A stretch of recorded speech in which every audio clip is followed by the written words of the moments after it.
গুপ্তেশ্বৰ মন্দিৰৰ প্ৰাংগণত অতি মহা ৰুদ্ৰ যজ্ঞ আৰম্ভ হৈছে।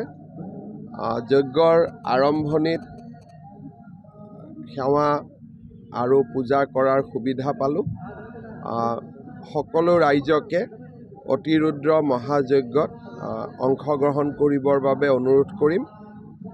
বিশ্বৰ কল্যাণৰ কাৰণে, ভাৰতৰ সুখ শান্তিৰ বাবে আৰু অসমৰ বিকাশৰ বাবে এই যজ্ঞ কৰা হৈছে।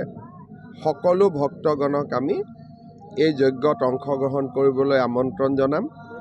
ঢেকীয়াজুলি সমষ্টিৰ বিধায়ক মন্ত্ৰী অশোক সিংঘাল ডাঙৰীয়াই বিশেষ যত্ন লৈছে পূজা ভাগৰ কাৰণে, যজ্ঞ ভাগৰ কাৰণে।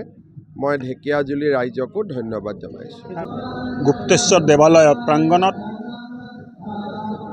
অতিৰুদ্ৰ মহাযজ্ঞৰ শুভাৰম্ভ হয়। অসমৰ মাননীয় মুখ্যমন্ত্ৰী ইয়াত উপস্থিত থাকে। যজ্ঞৰ উদ্দেশ্য হ'ল সৰ্বজন হিতায় সৰ্বজন সুখায়, অৰ্থাৎ সকলো ৰাইজৰ স্বাৰ্থত,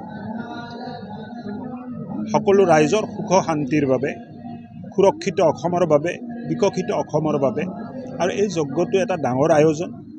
এই আয়োজনটো সাধাৰণতে বহুত সোনকালে হৈ নাথাকে বা বহুত হৈ নাথাকে। ভাৰতবৰ্ষতে এটা বছৰত এনেকুৱা অনুষ্ঠান হয়। আমি এই অনুষ্ঠানটো কৰিবলৈ পাই অতি গৌৰৱান্বিত।